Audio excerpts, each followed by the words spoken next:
অস্ট্রেলিয়ার বিপক্ষে 2 টেস্টের সিরিজের আগে ইনজুরিতে পড়ে খেলা হচ্ছে না নাহিদ রানার। এরপর থেকেই আলোচনায় ক্রিকেটারদের ওয়ার্কলোড ম্যানেজমেন্ট। জিম্বাবুয়ের মতো সিরিজেও কেন নাহিদ রানা, মুস্তাফিজ, শরীফুল ইসলামদের মতো পেসারদের খেলানো হলো এবং তারা ইনজুরিতে পড়লেন, এ নিয়ে সমালোচনার শেষ নেই।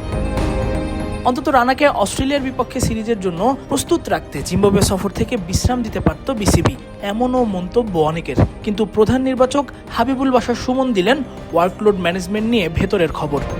শরীফুল, মুস্তাফিজ কিংবা নাহিদ রানা যদি কম ম্যাচও খেলেন, তবুও তাদের ইনজুরিতে পড়ার সম্ভাবনা অনেক বেশি থাকে। বিসিবির ফিজিওরা রেড, ইয়েলো এবং গ্রিন এই 3 জোনে পেসারদের ওয়ার্কলোড ভাগ করে থাকেন। সেখানে অধিক ম্যাচ খেললে যেমন একজন পেসার গ্রিন জোন থেকে রেড জোনে চলে যেতে পারেন, অর্থাৎ তার ইনজুরিতে পড়ার ঝুঁকি বেশি থাকে, তেমনি কম ম্যাচ খেললেও সেই পেসারের ইনজুরিতে পড়ার প্রবণতা বেড়ে যায়, অর্থাৎ তিনি রেড জোনে চলে যেতে পারেন। যে কারণে নাহিদ রানার ইনজুরিতে পড়াটাকে দুর্ভাগ্যজনক বলছেন প্রধান নির্বাচক।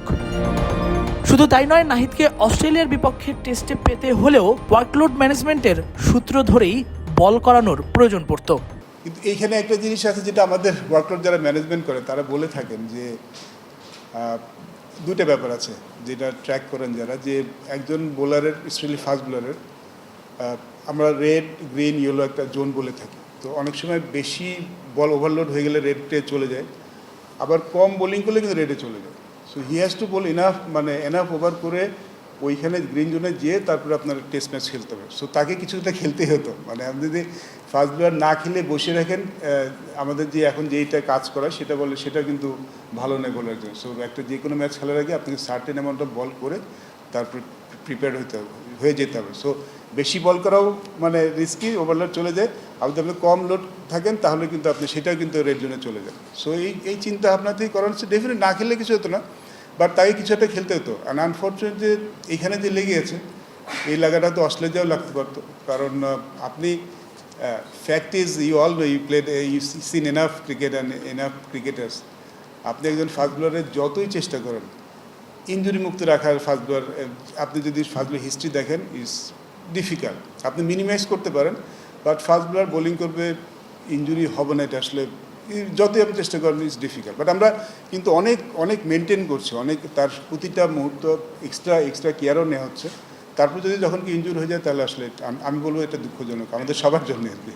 5+ স্টার রেটিং প্রাপ্ত দেশের সর্বোচ্চ বিদ্যুৎ সাশ্রয়ী ওয়ালটন এসি। স্মার্ট কমফোর্ট এখন নেক্সট লেভেলে। এদিকে মিরপুর শেরেবাংলা জাতীয় স্টেডিয়ামে গত 14 জুন অস্ট্রেলিয়ার বিপক্ষে তৃতীয় ওয়ানডে ম্যাচে ব্যাটিং করার সময় চোট পান লিটন। এরপর তাকে টি-20 সিরিজে দলে রাখা হয়, তিনি খেলতে পারেননি। জিম্বাবুয়েতেও উড়িয়ে নিয়ে কোনো ম্যাচ না খেলিয়েই দেশে পাঠানো হয়। সিঙ্গাপুরে গিয়ে লিটন পরীক্ষা করে জানতে পারেন তার পায়ে এখনও রক্ত জমে আছে। এমন কাণ্ডে বিসিবির মেডিকেল বিভাগের ওপর দায় পড়ে, এমনকি বিসিবি এটার জন্য তাদের জবাবদিহিও করে। যদিও প্রধান নির্বাচক বলছেন লিটনের ইনজুরিতে নেই চিকিৎসকদের দোষ দেওয়ার মতো কোনো অবস্থা। এটা আসলে মেডিকেল ডিপার্টমেন্ট দোষ দিতে পারছে, যখন স্ক্যানগুলি এসেছে তখন কিন্তু স্ক্যানে তেমন কিছু, যেটা প্রথমে ধরা ছিল সেটাই ছিল। সামাও লিটনের ব্যথাটা যাচ্ছিল না। সো আবার যখন এখানে আমাদের করেছি তখনও কিছু আসেনি। সো তারপরে আমরা টেস্ট ম্যাচটা সরিয়ে নিয়েছি।